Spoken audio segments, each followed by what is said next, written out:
지금 코로나 재앙은 계속되고 있고 폭우에 앞으로 폭염 재앙까지 예측을 하게 되는 이때 참 전국이 너무 혼란스럽고 어수선합니다. 이러한 혼란한 때에 머지않아 동성애자들은 자기네들의 목소리를 한층 높이게 될 것이고 끝없는 입법을 목표로 해서 도전에 도전을 하게 될 것이라고 생각을 합니다. 앞으로 세상은 더욱 어려워지고 더 힘들어지고 더 혼란스러워질 것으로 전망을 하게 되는데 경제적으로도 참으로 어렵게 될 그러한 미래를 보면서 우리 하나님의 위로와 은혜가 절실히 필요한 줄로 믿습니다. 오늘 또 우리 모두에게 이 위기 시대를 살고 있는 우리 모두에게 우리 하나님의 크신 은혜와 능력과 축복이 함께 하시기를 바랍니다. 저기 우리 오늘 처음 나온 형제 중에 현상원 형제가 있는데 이 친구는 저하고 톡을 주고받고 있죠. 시인입니다. 그리고 아는 것이 무지 많아요. 사용하는 언어도 그렇고 굉장히 현란한 현씨입니다. 오늘 이렇게 얼마 전까지는 선지자라고 했었는데 오늘 예배에 나와서 주의 이름으로 환영을 합니다. 그리고 이번에 성경 동도에 갔는데 우리 백창기 별명은 짱깨 배달입니다. 우리 백창기 우리 영등포의 인간 노숙 문화재죠. 이런 이 문화재로 인간 문화재로 오를 수 있는 우리 영재님이 우리가 이제 선생님이라고 하기로 했죠. 우리 짱깨 배달 선생님이 거기에 왔어요. 그리고 또 오늘 예배에 나왔어요. 거기 나와서 특송하면서 한마디 하라고 했더니 좀 4살 때부터 교회를 나갔었고요. 그리고 미션 스쿨 중고등학교를 나왔고요. 15살에 영등포 동네에 첫 발을 디뎌봤고요. 그리고 고등학교 졸업한 다음 집에 황소판 돈 220만 원을 훔쳐가지고 영등포로 들어와서 영등포에 들어온 지 33년이 됐다. 들어온 때가 1987년? 86년 우리 교회보다 먼저 1년 먼저 돌아서 이 동네 상황을 잘 알고 있는 역사적 산 증인이다.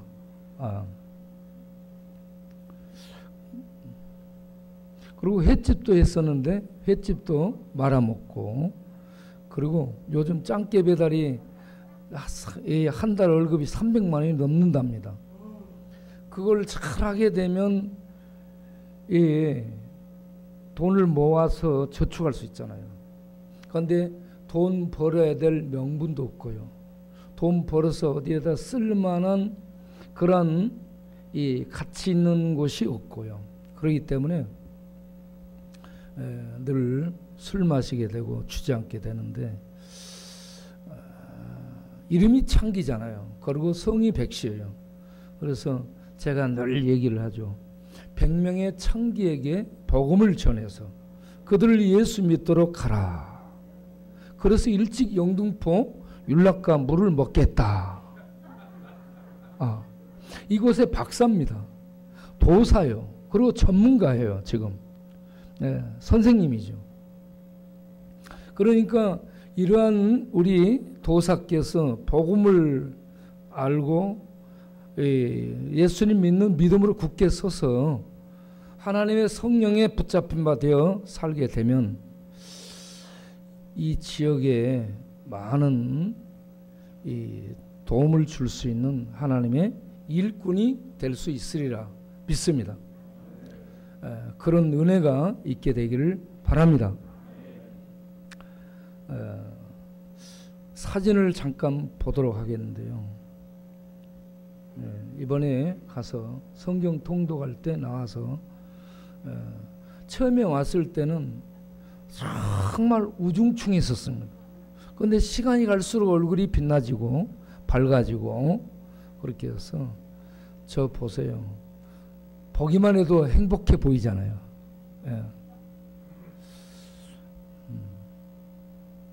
뒤에 있는 목사님보다 훨씬 앞에 있는 백창기 우리 선생님, 백 선생님 훨씬 행복해 보여요. 자, 넘겨보세요. 우리 전자동 집사님, 우리 짱깨배들, 전자동, 임송바우, 임송용호, 백외가리 뭐 여러 명이 같이 갔죠. 그래서 넘겨보세요. 저렇게 나와서 철갑상어까지 함께 좋아했습니다.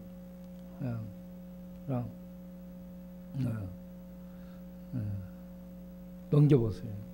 거기 명사 심리도 갔다 왔어요. 김가진 권사님 완도댁 명사 심리 우리 권사님이 말씀하셨던 명사 심리에 가서 이렇게 또 기념 사진을 한 방 남겼습니다. 우리의 세 명의 영등포 유명한 명물들 보기만 해도 웃음 나오고 보기만 해도 기쁨을 주는 우리 저기 뭐냐면 그 맨 오른쪽이 임성용의 큰아들, 두 번째 임성바우, 막내가 야금야금입니다.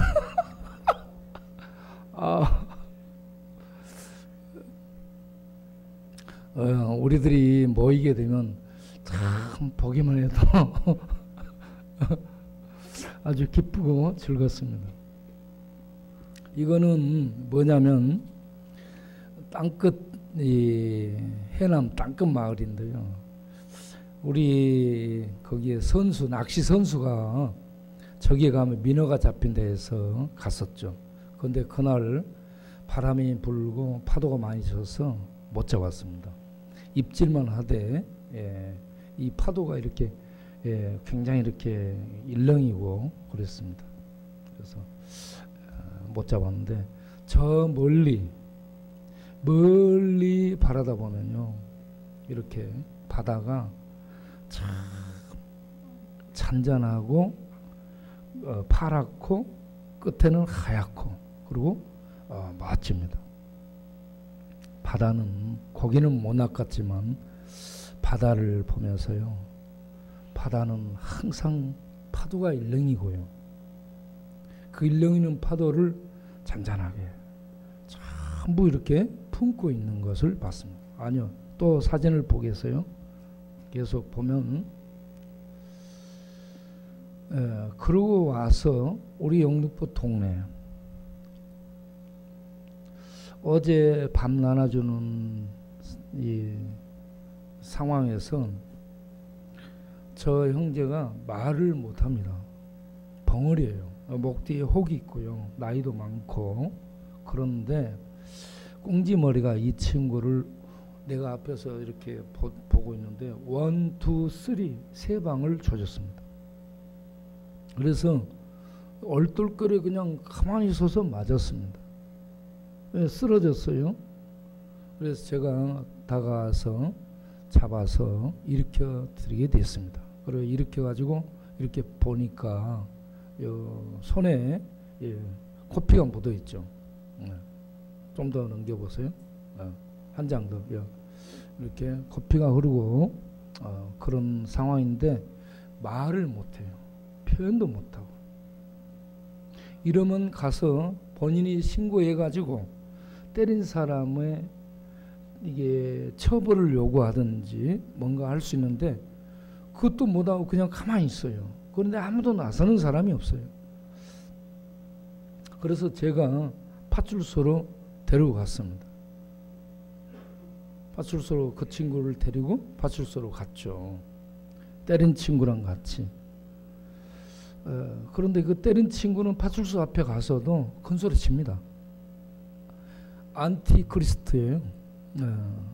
기독교 안티 세력에 들어가서 어떻게 하든지 뭔가 걸리기를 바라고 다니는, 우는 사자처럼 뭔가 걸 수 있는 것, 뭔가 걸리는 것을 찾아다니는 그런 친구입니다. 이런 상황을 보고 또 지금 시국이 얼마나 혼란스럽고 어지럽습니까? 바다가 일렁이는 파도가 막 끝없이 웅웅거리는 것처럼 이 시국이 너무 혼란스럽고 어수선한데, 경제적으로 어려움과 파탄을 당한 많은 사람들이 여기저기서 지금 계속 밥을 드시기 위해서 이곳으로 모여오고 있는 그런 상황인데, 자, 이런 이 상황 속에서 우리가 어떻게 살아나가야 될까, 어떤 자세로 살아나가야 될까 하는 부분을 고민을 하면서 베드로를 생각하게 됐습니다. 오늘 베드로를 통해서 우리 모두에게 큰 은혜가, 주의 은혜가 임하기를 바랍니다. 베드로가 예수님을 처음으로 만나게 된 것은 동생 안드레의 전도로 예수님을 만나게 됩니다. 요한복음 1장 40절에 메시아를 만나고, 그리고 형 베드로에게 얘기를 해서 예수님께로 인도하죠. 우리가 메시아를 만났다. 요한복음 1장 41절에 이렇게 해서 예수님께로 인도하게 되죠. 거기서 첫 만남을 가진 베드로는 벳세다, 갈릴리 벳세다가 고향이죠. 그래서 그 바닷가에서 어부로서 이렇게 살아가게 됩니다. 고기를 한참 잡고 있을 때 베드로, 안드레, 그리고 야고보, 요한, 이들과 같이 동네 사람들이기 때문에 형제들이고 가장 가까운 친구들이고 형제들이고 동료들입니다. 그래서 늘 같이 이렇게 고기를 잡고 일을 하죠. 그런 이 고기를 잡고 있는 상황에서 주님께 부름을 받게 됩니다. 나를 따라오라.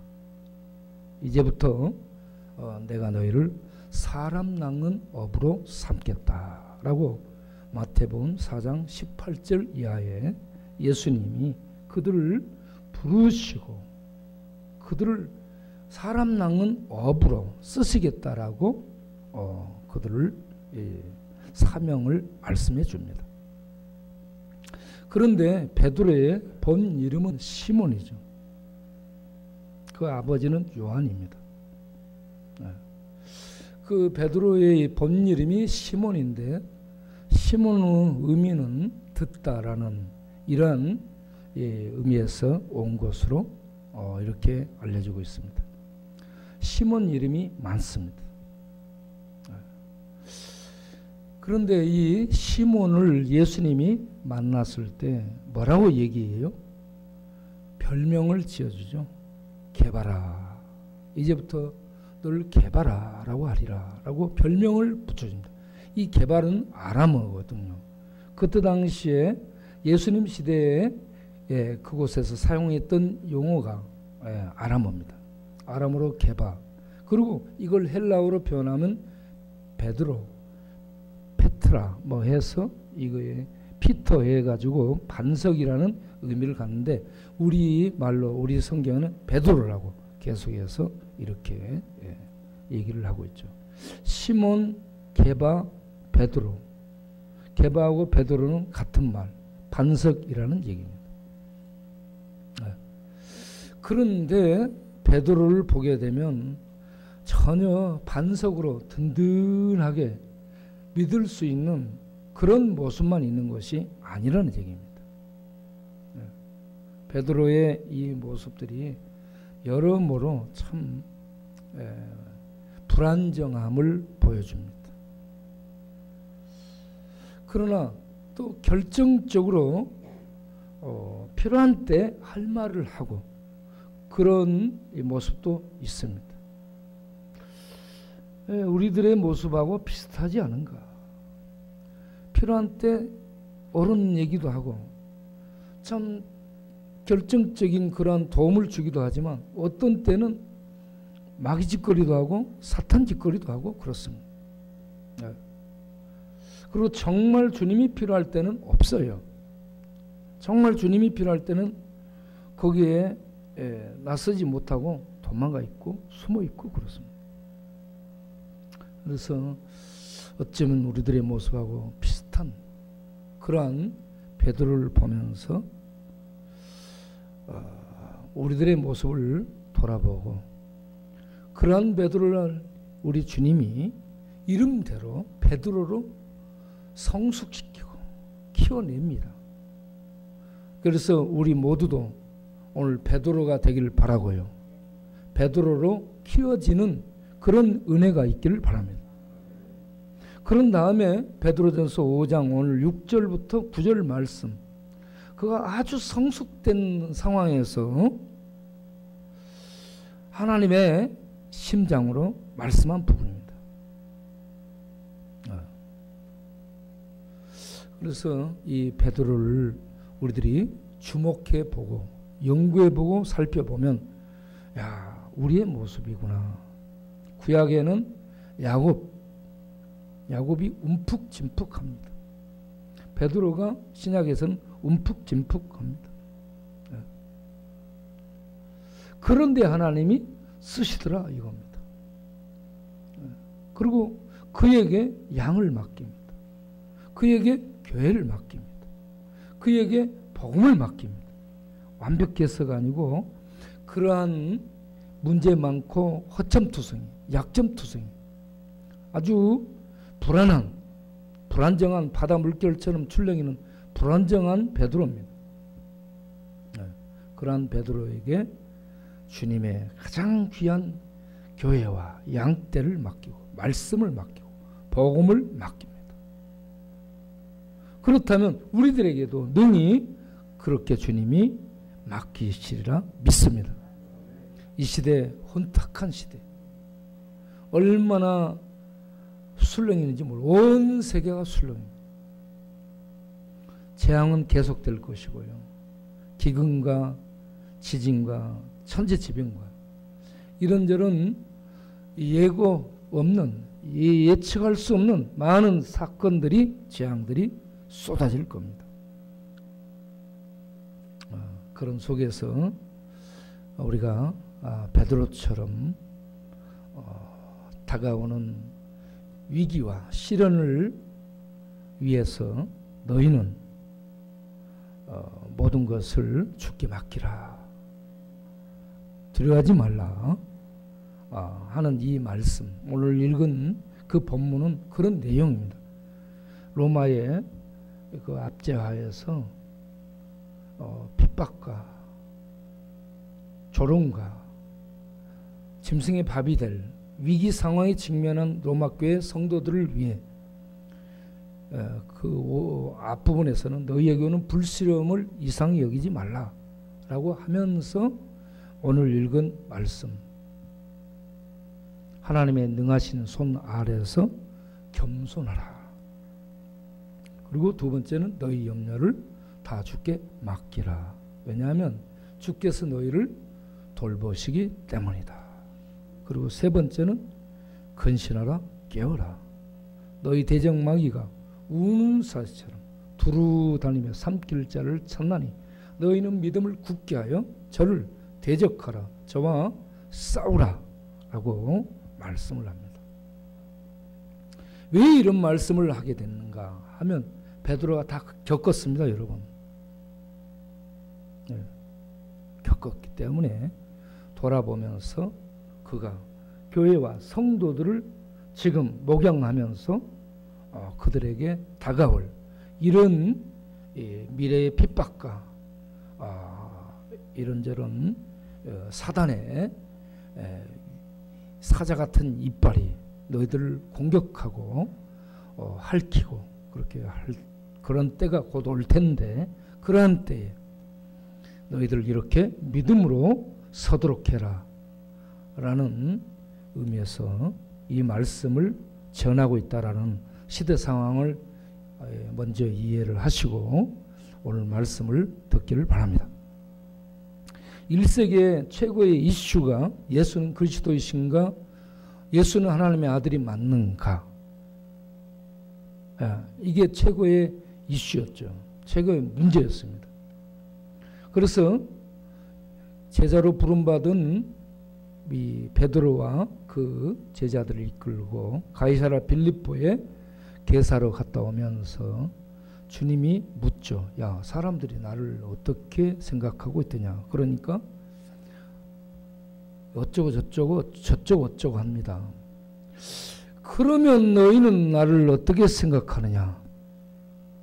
그때 모든 사람들이 의심하고 예수님의 정체성에 대해 혼란하고 정확하게 표현을 못하고 선지자 중에 하나 정도로 인식하고 있는 이때에 베드로가 주는 그리스도시요 살아계신 하나님의 아들입니다 라는 최고의 고백을 남깁니다.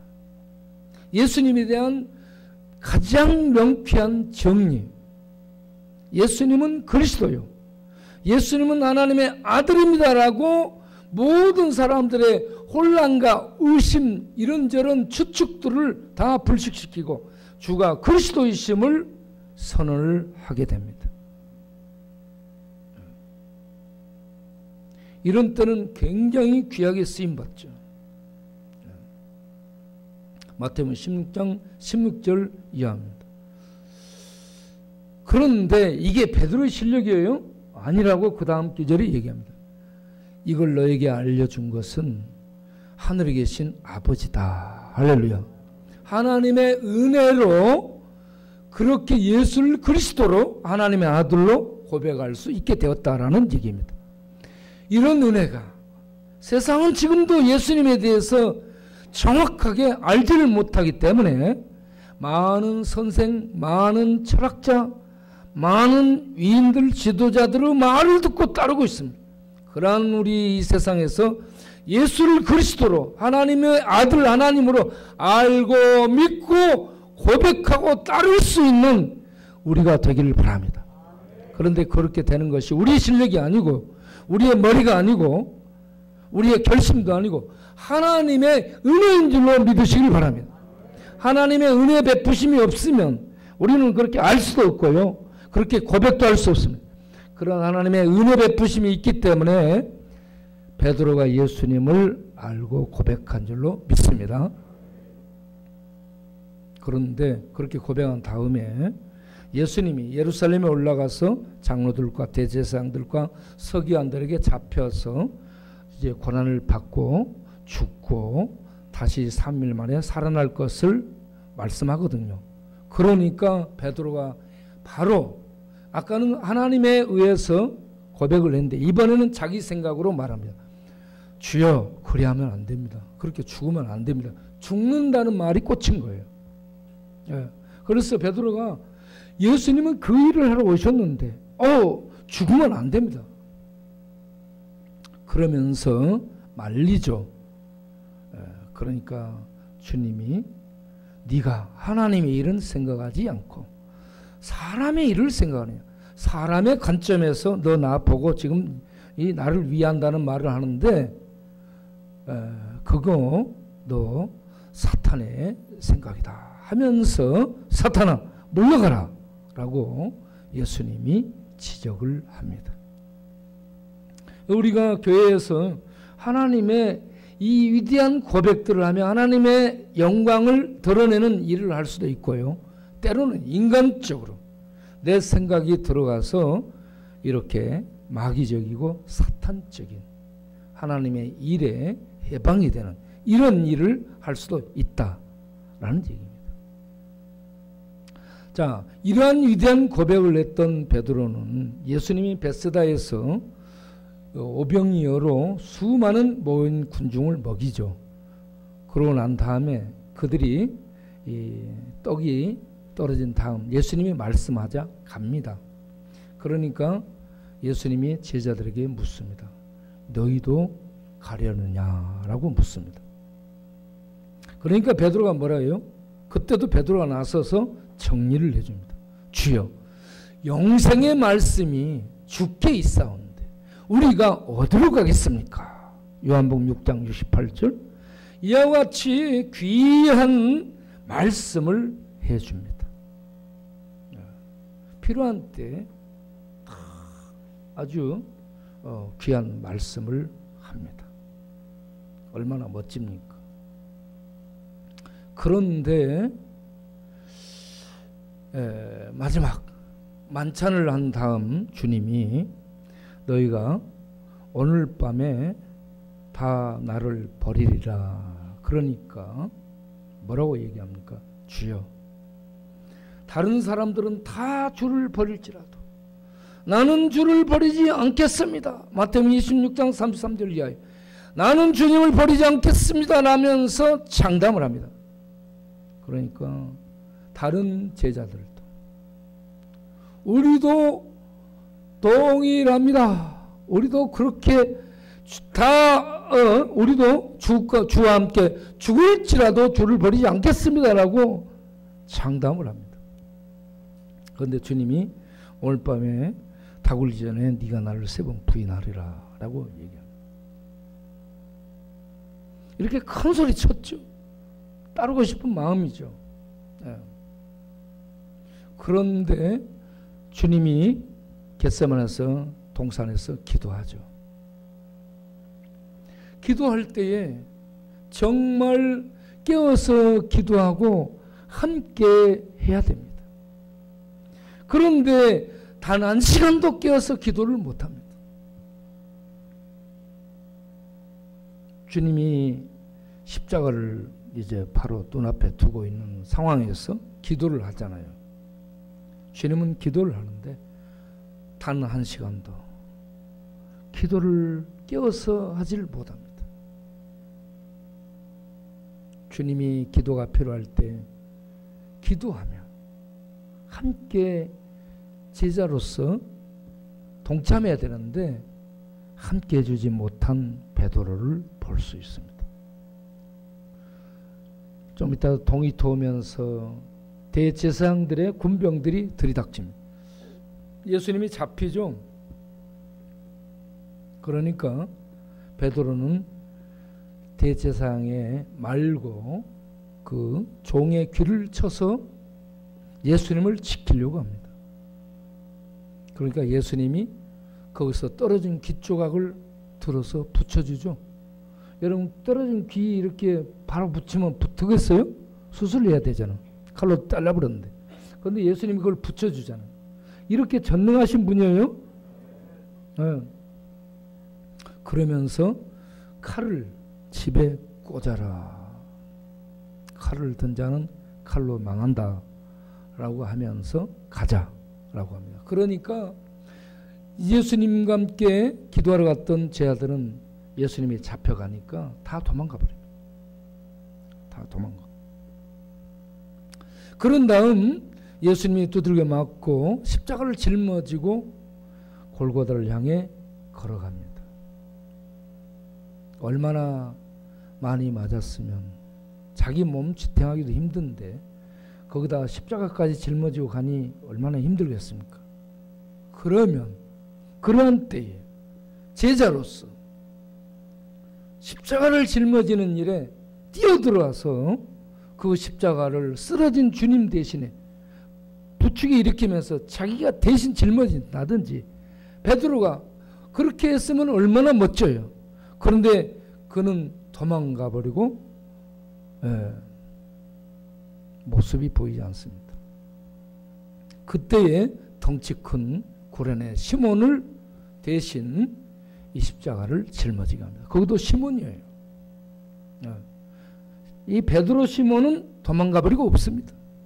정말 필요할 때, 정말 주님이 죽어가는 그 상황에서 십자가를 짊어지며 같이 걸어가야 될 그 위기 상황에서 필요한 때는 그렇게 큰 소리 쳤던 베드로가 없어요. 베드로 맞아요? 반석 맞아? 든든한 기둥 맞냐고? 에? 도망가 버리고 없어요.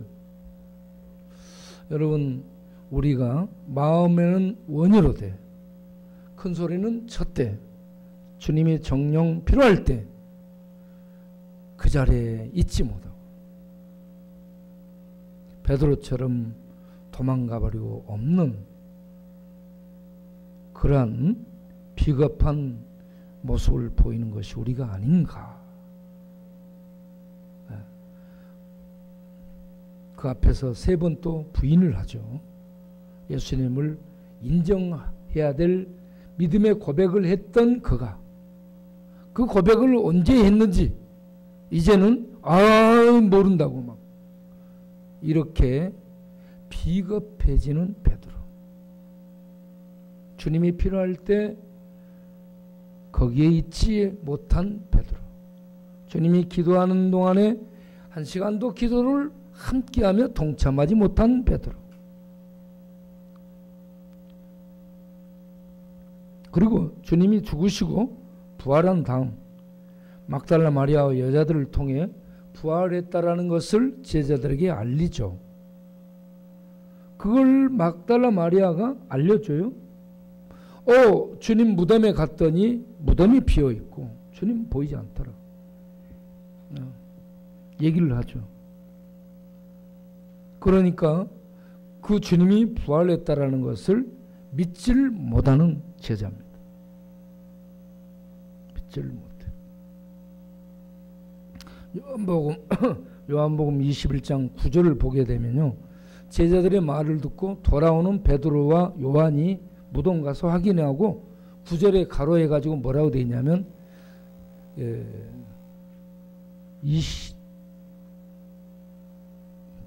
20장인가? 이제 잠깐 찾아보겠어요. 자, 요한복음 20장 9절일 것 같아요. 요한복음 20장 9절. 그들은 성경에 그가 죽은 자 가운데서 다시 살아나야 하리라는 말씀을 아직 예수님 부활하셨는데 거기 갔다 오면서도 모르더라. 부활에 대해 그렇게 가르쳤거든요. 그런데 모르더라라고 얘기해요.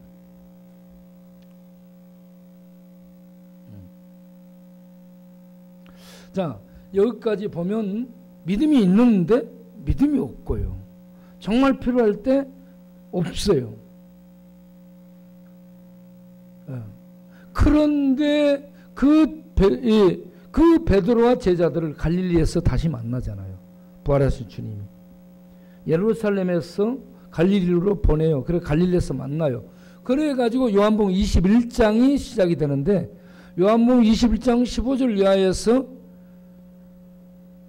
주님이 시몬 베드로에게 얘기합니다. 거기에 보면은 15절 이하에 시몬 베드로라고 나오죠. 시몬 베드로에게 요한의 아들 베드로야 이렇게 부르지 않습니다. 요한의 아들 시몬아, 3번 다 이렇게 불러요. 이사야서를 보게 되면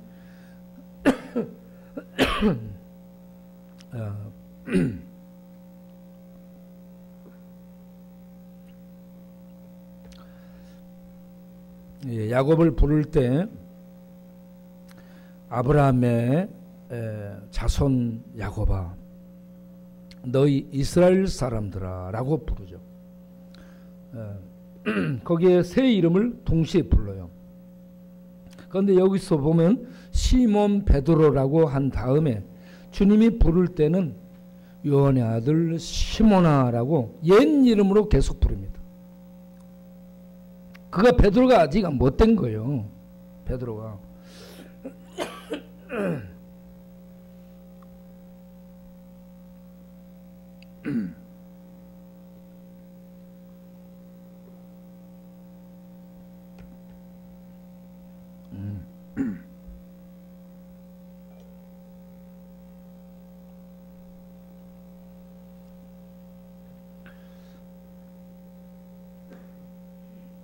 야, 요한의 아들 시몬아, 이 이름을 부르게 되는 게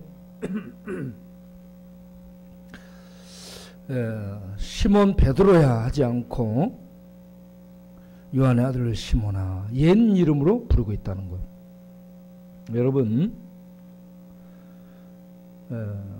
베드로로 불렀지만 그는 아직도 변화되지 못한 시몬이라는 얘기입니다. 여러분, 우리가 예수님과 함께 3년을 같이 다니며 배우고 듣고 보고 모든 걸 경험했어요. 그러한 베드로가 아직도 시몬입니다. 아직도 베드로가 못했어요. 아직도 개바가 못했어요. 반석이 못했습니다. 예수님 하나님께 직접 부름받아서 배우고 듣고 보고 같이 다녔던 베드로가 베드로라고 불렀는데 베드로가 못돼 있다는 얘기죠. 그런 것처럼 우리가 교회나 예수님 믿고 고백하고 예배드리고 성경 믿고 그렇게 하는데 아직 베드로가 못돼 있을 수 있습니다. 여러분 스스로 베드로 돼 있는가 보세요. 그런데 그가 사도행전 1장을 보게 되면 주님의 말씀에 의해서 기도를 하죠. 13절 14절을 보게 되면 사도행전 1장 13절 14절에 그가 전적으로 기도했더라라고 얘기합니다. 다락방에서 모여가지고 14절에 오로지 마음을 같이하여서 기도에 힘썼다. 기도에 힘썼다라고 얘기해요.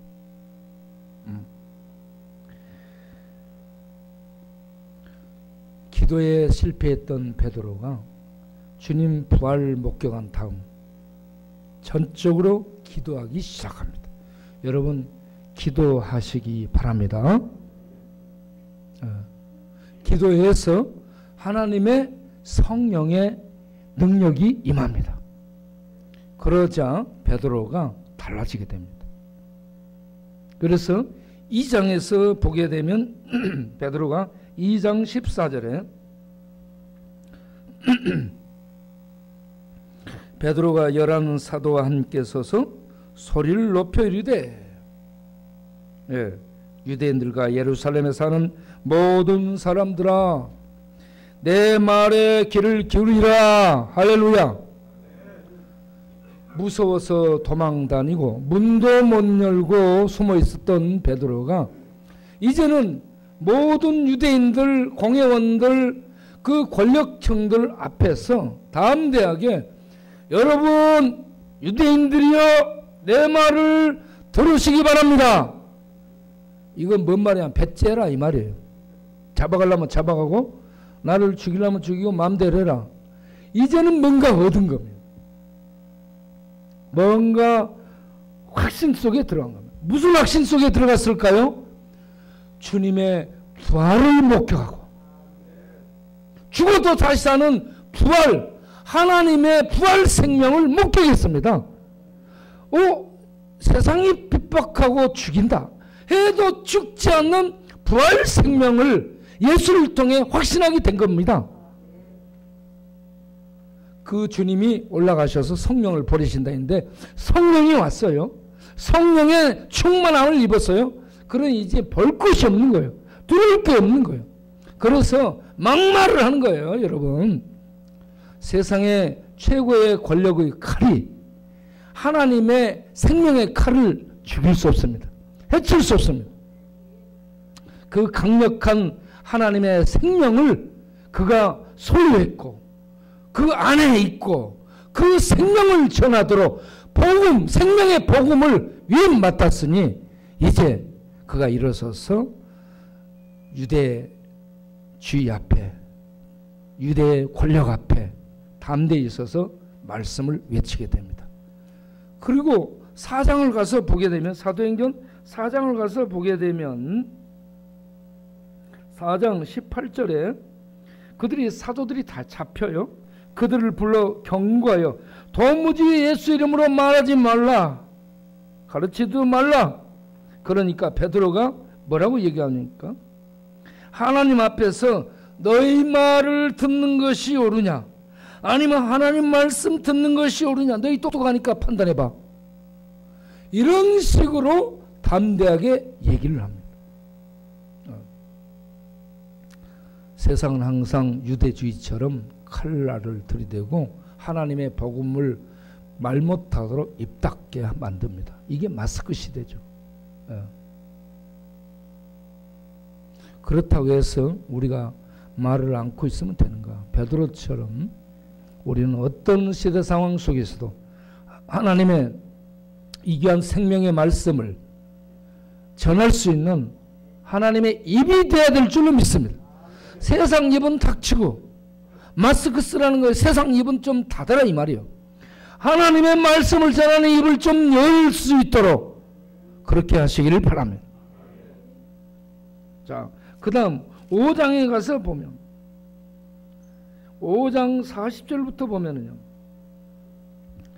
그들이 옳게 여겨 사도들을 불러들여 채찍질하며, 아까는 협박했습니다. 너희들 경고 이렇게 했습니다. 그런데 이번에는 불러들여서 채찍질을 하고 때립니다. 예수의 이름으로 말하는 것을 금지시키고, 입을 예수 이름으로 말하지 마라고 입을 봉하고 그들이 이 사도들을 풀어놓습니다. 그럴 때 사도들은 그 이름, 예수 이름을 위하여 능력받는 일, 능력이 뭐예요? 능력이 뭐예요? 욕먹고 뺨 맞고 밟히고 조롱거리가 되고 비웃음거리가 되고 도마에 올려놓은 생선처럼 세상으로 하여금 난도질을 당하는 거예요. 그런 것을 능력이라고 얘기해요. 십자가 지는 겁니다, 여러분. 그런 십자가 속에 이 다 난도질을 당하는 능력받는 자리에 갈지라도 그들은 뭐라고 얘기했냐, 기뻐하면서 공의 앞을, 공회는 공권력을 얘기하죠. 사내들은 공권력, 유대를 다스리는 공권력을 얘기하는, 공권력 앞을 떠나갔더라. 공권력이 잡아들였습니다. 여러분, 세상은 하나님의 복음을 전하지 못하도록 입막는 그 칼질을 계속해 올 겁니다. 그럴지라도 우리는 입을 열고 하나님의 복음을 전할 수 있는 하나님의 입들이 될 수 있어야 될 줄로 믿으시길 바랍니다. 일하도록 교회를 세웠습니다. 일하도록 종들을 세웠습니다. 저 사람 젠틀해. 목사들이 너무 젠틀해 가지고요, 복음이 전부 이 광야 밖으로 포장당해 가지고 던져짐을 받고 있습니다. 목사들은 목을 내놓고 하나님의 사명을 수행하는 사람이어야 됩니다.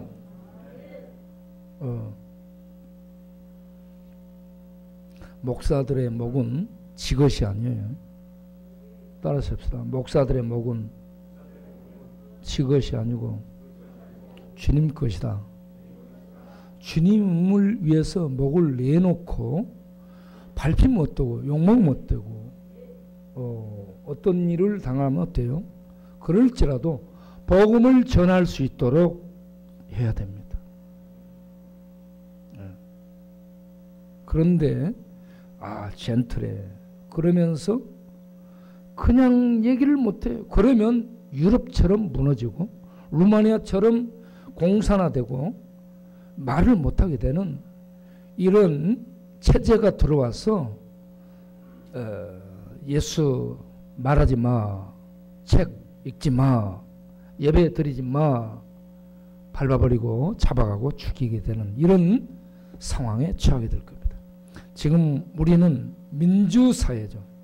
대한민국은 민주주의죠. 자유민주주의죠. 그런데 동성애가 계속해서 법을 만들려고 합니다. 동성애를 우리가 뭘 한 적이 없어요. 그런데 이게 차별금지법이 아니라 뭔 법이에요? 처벌금지법을 만들려고 날 발광을 하는 겁니다.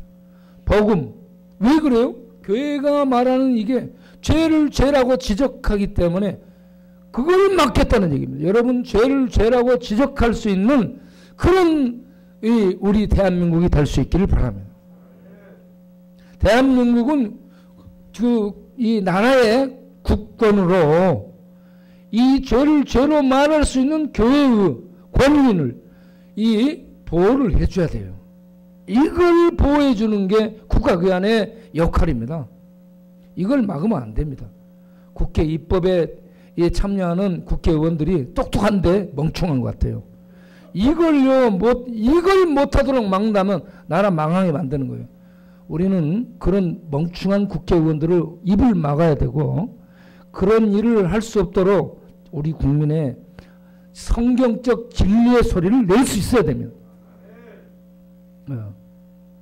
세상적으로 좋은 대학 나오고 뭐 판검사에서 어떤 커리어 쌓아가지고 국회의원 됐다, 모든 걸 다 하는 것 같습니까? 천만의 말씀이에요. 아무것도 모르는 사람이 많습니다. 그래서 그런 것에 기죽지 말고 하나님의 말씀을 가지고 하나님의 뜻, 하나님이 원하는 말을 말할 수 있는 하나님의 입이 되고 눈이 되고 살아있는 가슴이 되어야 됩니다. 그런 일을 하기 위해서요, 우리는 고난 속으로 행진해야 되는데, 베드로가 이 로마 압제하에서 고난당하는 하나님 백성들 향해 베드로전서 5장 6절에서 그러므로 결론적으로 얘기하죠. 하나님의 능하신 손 아래서 겸손하라. 6절에 왜 이런 얘기를 해요? 하나님의 능하신 손, 하나님의 능하신 손이 어떤 손이에요? 출애굽 시에 나타난 하나님의 능하신 손을 얘기합니다. 출애굽 3장 19절에 뭐라고 얘기했냐? 하나님이 능하신 손, 강한 손으로 애굽을 쳐야 이것들이 놓으리라라고 얘기합니다. 출애굽기 6장 1절에도 하나님의 능하신 손, 강하신 손을 두 번이나 얘기합니다.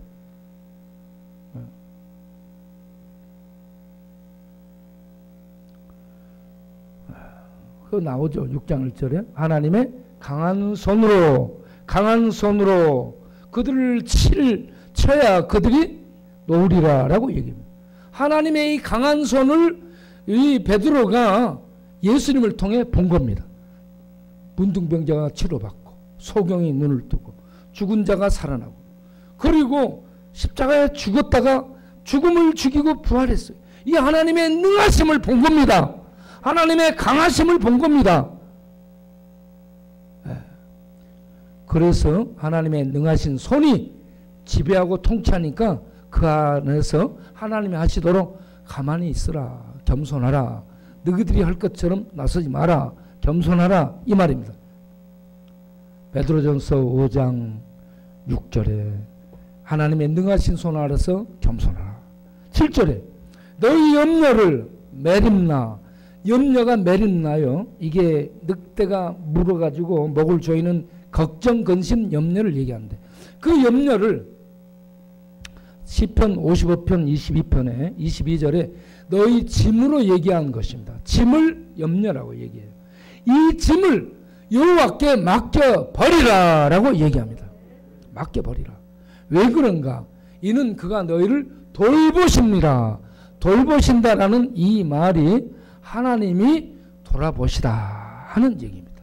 돌보신다라는 단어가 두 군데서 찾아볼 수 있어요. 출애굽기 2장을 보게 되면 이스라엘 백성들이 하나님 앞에 고역 속에 기도하죠.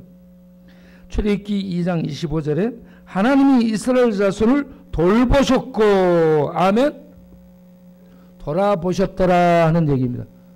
돌보시다. 이 말은 하나님이 그들의 그 언약을 기억하고 그 백성에게 관심을 갖더라 이 말입니다.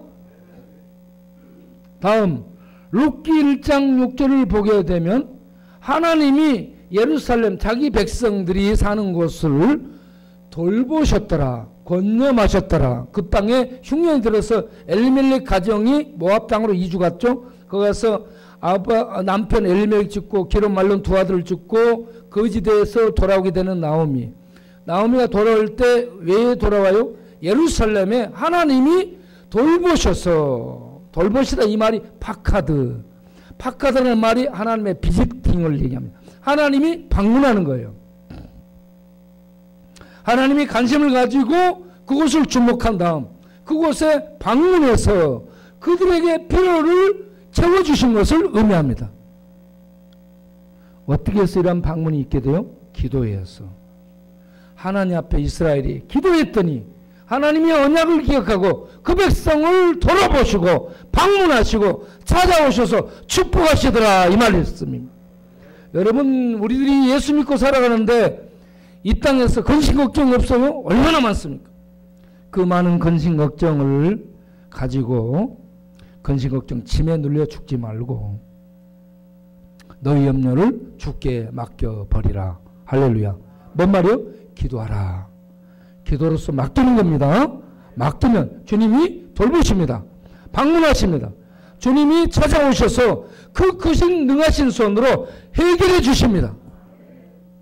그런 것을 우리가 아시고 이제 8절에 주님이 하신 말씀을 기억해야 됩니다. 근신하라. 술 마시지 말고 정신 차리고 있으라. 맨정신으로 있어라. 깨어라. 경계하라. 망보라. 언제 대적이 침탈지 맨정신으로 깨어서 망보며 경계하며 있으라. 너희 대적 마귀가 언제 우는 사람 이빨을 들이대며 삼키기 위해서 너희들에게 덮쳐올 줄 모르기 때문에 너희는 믿음을 가지고, 할렐루야, 다른 어떤 것 가지고 하는 거 아니에요. 믿음을 가지고 저를 대적하라. 대적한다 하는 말은 뭔 말이에요? 근접하여 싸우는 겁니다. 파이팅하는 겁니다.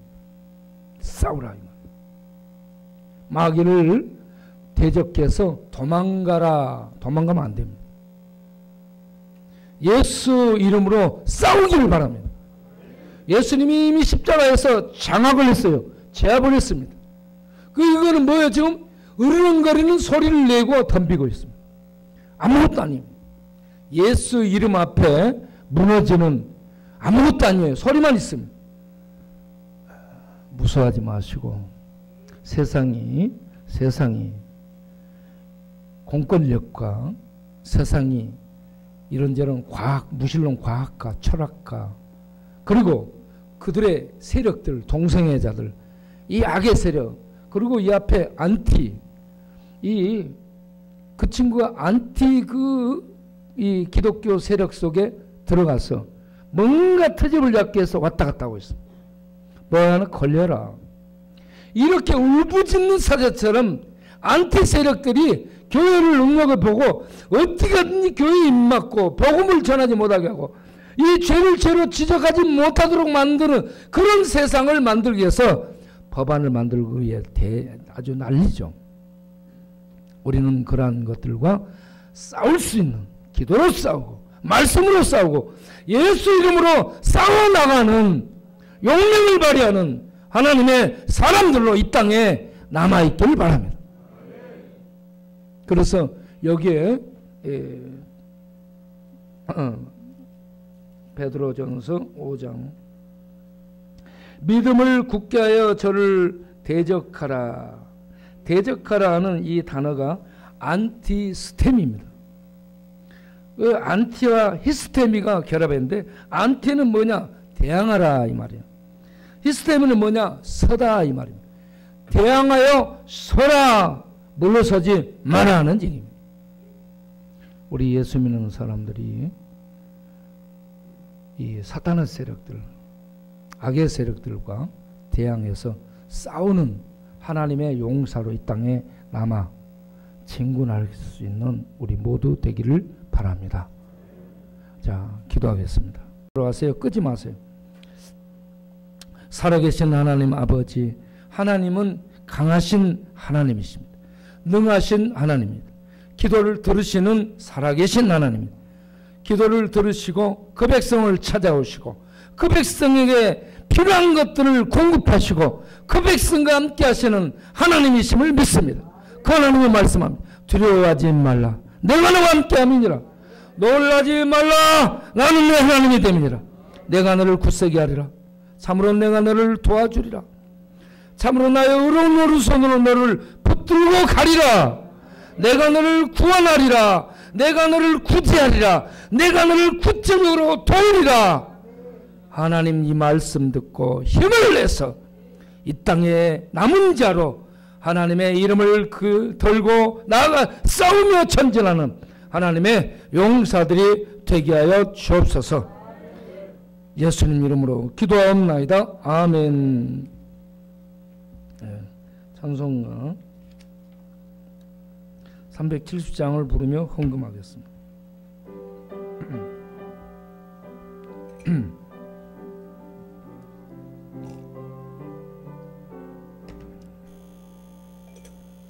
그 안에 있는 나에게 있으련 십자가 밑에 물 풀었네. 주님을 찬송하면서 할렐루야 할렐루야. 내 앞길 멀고 매도 나 주님만 따라가리. 그 두려움이 변하여 내 기도 되었고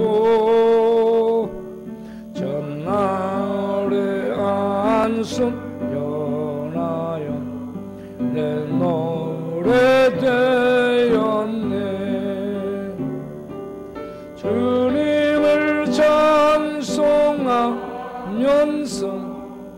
할렐루야 할렐루야.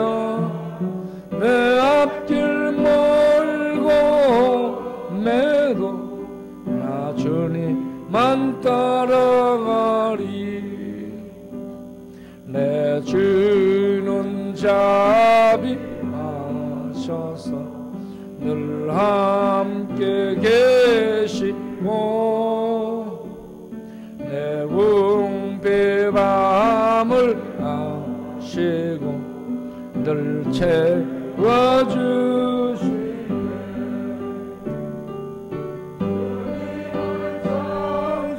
하면서 할렐루야 할렐루야. 내 앞길 멀고 오매도 나 주님만 따라가리. 기도하겠습니다. 하나님 아버지, 우리에게 베드로처럼 예수를 그리스도 하나님의 아들로 알고 고백하고 믿고 따라갈 수 있게 해주심을 감사드립니다. 하나님, 우리가 베드로처럼 성숙되게 하사 주님 어려운 이 성도들을 돌보고 약해서 쓰러지는 지체들을 일으켜 세우며 마귀와 대적하며 싸우는 그 하나님의 싸움을 하며 나아갈 수 있는 성숙한 하나님의 사람들이 되게 하여 주옵소서. 귀한 헌금 주께서 베푸시는 은혜에 감사하여 귀한 헌금 드리오니 받으셨고 축복하사 이 헌금이 주의 이름을 증거하는 곳에, 주의 복음을 선포하는 곳에, 주의 사랑을 실천하는 곳에 쓰여져서 많은 사람들이 하나님을 알고 돌아오는 그러한 역사가 있게 하여 주옵소서. 우리 성도님들 코로나에 걸리지 않도록 지켜주시고, 그리고 면역력이 높아져서 코로나가 더 변종돼도 걸리지 않게 해주시고, 그리고 걸렸던 자들도 낫게 해주시고, 그리고 다른 질병에서도 낫도록 은혜를 베푸시되, 특별히 김경철 목사님 목의 암 그 부분에 능력의 손으로 안수하셔서 치료하시고 낫게 하여 주옵소서.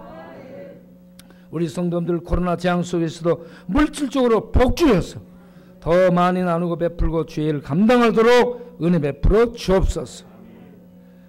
이 나라 민족을 주께서 지켜주시고 복음을 전할 수 있는 나라, 죄를 죄로 지적할 수 있는 나라, 예수 그리스도의 구원의 유일성을 전하는 나라로 굳게 서서 온 세상 하나님께 인도하는 살아있는 하나님의 복된 나라가 되도록 이 나라를 지켜주시고 축복하여 주옵소서. 예수님 이름으로 기도하옵나이다. 아멘. 들어가시고요. 다 같이 일어나서 찬송가 1장 하고 축도로 마치겠습니다.